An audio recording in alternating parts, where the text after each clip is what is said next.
वो देख ऐसा लग रहा था जैसे उन सब ने यमराज को ही देख लिया हो। उन भी पसीने छूट रहे थे। वो सब इतने डरे हुए थे कि डर के मारे वैसे ही जम गए। किसी की हिलना तो दूर, सांस लेने की हिम्मत नहीं हो रही थी। वो आदमी जिसने आगे बढ़कर थोड़ी देर पहले बंदूक तानी थी, उसके हाथों से उसकी बंदूक डर के मारे गिर गई और वो बस अब घुटनों के बल जा बैठा। ठाकुर साहब रौब के साथ बोला, क्या हुआ?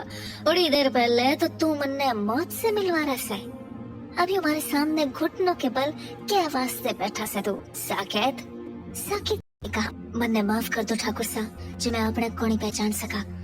और थे बात रही मारी थारे सामने झुकने की, तो मैंने अच्छे से बताया कि आप एकले को नहीं आए, तो यो बात तो तय से कि आज हमारी मौत पक्की से। ठाकुर साहब ने कहा, हाँ घड़ा समझदार से तू। चल मैं तन्ने एक मौका दे दियो, मन्ने वाला राठौड़ ने सारे काला कारनामा का सबूत चाहिए। जो तन्ने दे दियो तो मैं तन्ने जाने दूं अट्ठे से, वो भी जिंदा।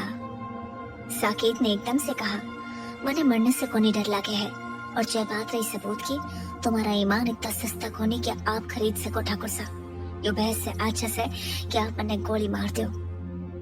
ठाकुर साहब एक खतरनाक मुस्कान के साथ बोले, घड़ा जल्दी में से तू, मरना तो तन्ने एक दिन से है, पर आज को नहीं।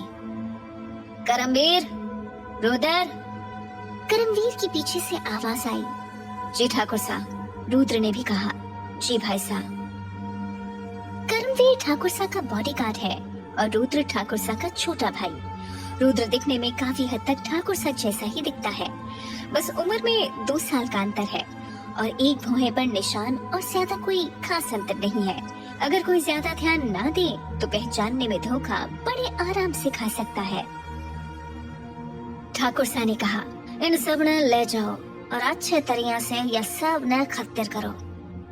करमवीर और रुद्र उन सब आदमियों को लेकर चले जाते हैं।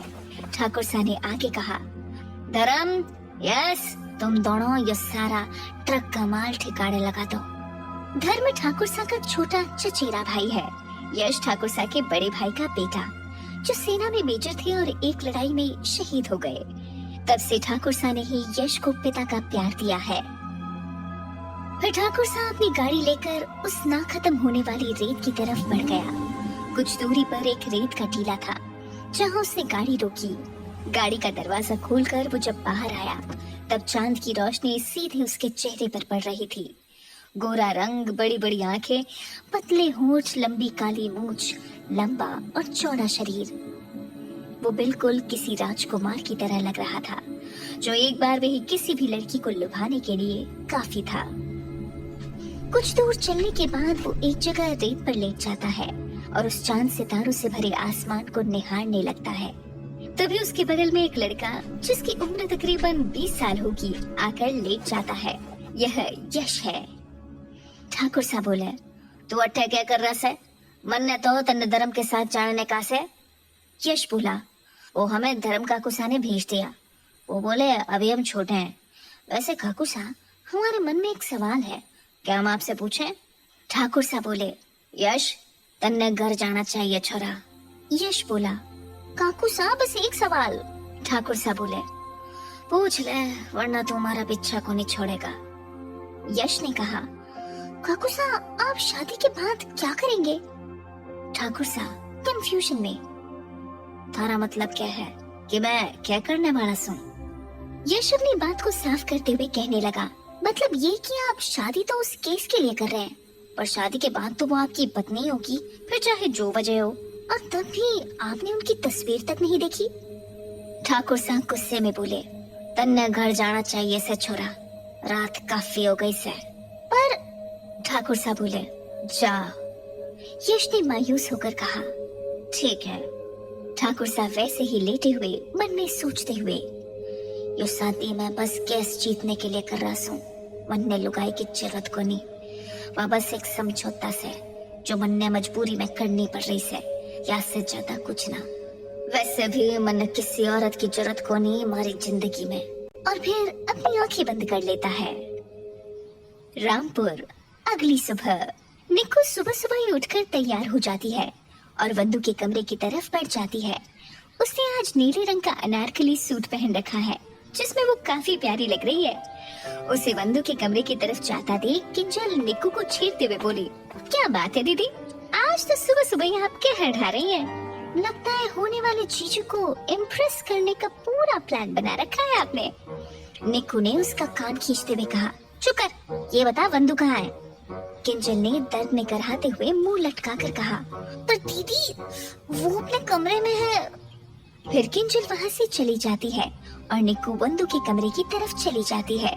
जब निक्कू उसके कमरे में आई तो वंदु वहाँ नहीं थी। निक्कू खुद में बुदबुदाई, अब ये कहाँ चली गई? कल रात को भी बात नहीं हो पाई, मुझे इससे बात तो करनी है, कुछ भी करके। वो वहाँ से जा ही रही होती थी कि पीछे से आ रही वंदु से टकराकर गिरने को हुई तो वंदु उसे पकड़ लेती है। वंदु निक्कू को संभालते हुए बोली, तू ठीक है? निक्कू ने कहा, पर मुझे तुझसे बात करनी है।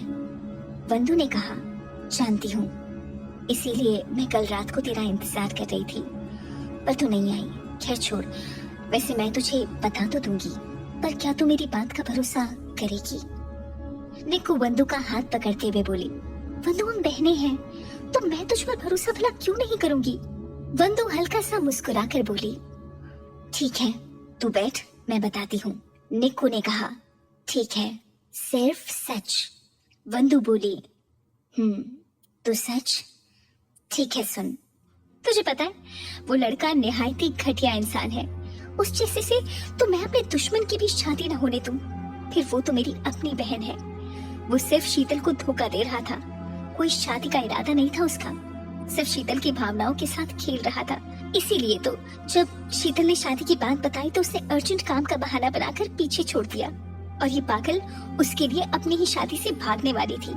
उस वक्त मुझे जो भी ठीक लगा अपनी बहन की लाइफ बचाने के लिए वो मैंने किया और मुझे इस बात का जरा सा भी पछतावा नहीं है, बिल्कुल नहीं है पछतावा। और क्यों करूं मैं पछतावा? मैंने जो भी किया वो बिल्कुल सही था। निक्कू ने कहा, अगर ऐसी बात थी तो तूने दी को क्यों नहीं बताया? उन्हें पता चलता तो वो खुद उससे दूर हो जाती। वंदु बोली, तुझे क्या लगता है मैंने कोशिश नहीं की? हजारों बार कोशिश की है मैंने, हजारों बार, पर दीदी ने तो अपनी आंखों पर अंधविश्वास की पट्टी बांध रखी है। मिस्टी तो कुछ नहीं जानती, बचपन में हम दोनों भी दूसरों की तरह एक दूसरे पर जान देते थे, पर जब वो आया उसने हम दोनों बहनों के बीच कभी ना खत्म होने वाली खाई बना दी। मैं तो शुरू से ही दीदी को समझा रही थी कि वो ठीक नहीं है, पर वो नहीं मानी। आखिरकार मेरे पास यही एक रास्ता बचा था, सो मैंने अपना लिया और बन गई बुरी शीतल के लिए। निक्कू ने कहा, वंदु तू शांत हो जा, मैं दी को समझाने की कोशिश करूंगी, तू चिंता मत कर। वंदु बोली, तू रहने दे, वरना तू भी खामखा मेरी तरह ही बुरी बन जाएगी। वैसे भी अब तो वो खुश है, मुझे और क्या चाहिए?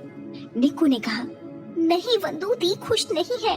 वो कह रही थी कि उनका दम घुट रहा है उस शादी में, उन्हें जीजू पसंद नहीं है। वंदु ने कहा, वो बेवकूफ है, जीजू जैसा इतना अच्छा इंसान मिला है उसे, फिर वो खुश नहीं है। देख निक्कू, वक्त के साथ वो सब समझ जाएगी, तू कुछ मत कर। निक्कू फिर बोली, पर वंदु वो दी। वंदु ने कहा, कुछ नहीं, तो बस अपना ख्याल रख, शीतल एक न एक दिन खुद समझ जाएगी। निक्कू उसके गले लगकर बोली, ओके मेरी प्यारी दीदू, अब तू आराम कर, आज तेरे लिए बहुत बड़ा दिन है। वंदु हंसते हुए बोली, और तेरे लिए भी, वो लड़का आता ही होगा। निक्कू बोली, ऐसा कुछ भी नहीं है, तू चुप कर, मुझे झेलना किसी के बस की बात नहीं है। वंदु ने कहा, अच्छा जी, कोई ना कोई तो जरूर होगा। निक्कू बोली, देखेंगे जब आएगा तब, मैं जा रही हूँ। वंदु ने कहा, ठीक है भाई, अब मेरी जरूरत किसे है, जा और जाकर तैयार हो जा बेचारे के होश उड़ाने के लिए। निक्कू बोली, कुछ भी। वंदु उसे ऐसे चिढ़ते देख मुस्कुरा देती है। तभी कमरे में खुशबू दौड़ कर आई और हाफते हुए बोली, दीदी वो आपको देखने लड़के वाले आए हैं। जिसे सुन वंदु निक्कू को छेड़ते हुए बोली, क्या बात है, जीजू की उम्र तो बहुत लंबी है, अभी नाम लिया और अभी हाजिर हो गए। निक्कू ने कहा, कुछ भी मत बोल, मुझे टेंशन हो रही है यार, अब मैं क्या करूं? खुशबू ने कहा, दीदी टेंशन बाद में लेना, अभी चलो सब बुला रहे हैं। निक्कू बोली, चल अब ओखली में सर दे ही दिया है तो मुंह सिर से क्या डरना। वंदु, ऑल द बेस्ट मिस्ट्री। निक्कू हल्का सा मुस्कुरा कर बोली, निक्कू खुशबू के साथ आंगन में आई तो सामने ही लड़का और उसके घर वाले बैठे हुए थे। निक्कू सबको नमस्ते करके खड़ी हो गई। लड़के की माँ ने निक्कू को अपने पास बुलाकर बिठाया और निक्कू की माँ से बोली, बहन जी, आपकी बेटी सच कहूँ तो गाय है, कितनी सीधी सादी, ऐसा लगता है कि एक बार बैठने के लिए बोलो तो बिना बोले उठेगी ही नहीं। निक्कू मन में बोली, मैं गाय जैसी कहाँ से दिख रही हूँ यार, चलो शुक्र है गाय ही बोला है, कुछ और नहीं। लड़के के पिता, भाग्यवान तुम तो रहने ही दो, बच्चों को साथ रहना है, वही एक दूसरे को पसंद करे तो अच्छा है।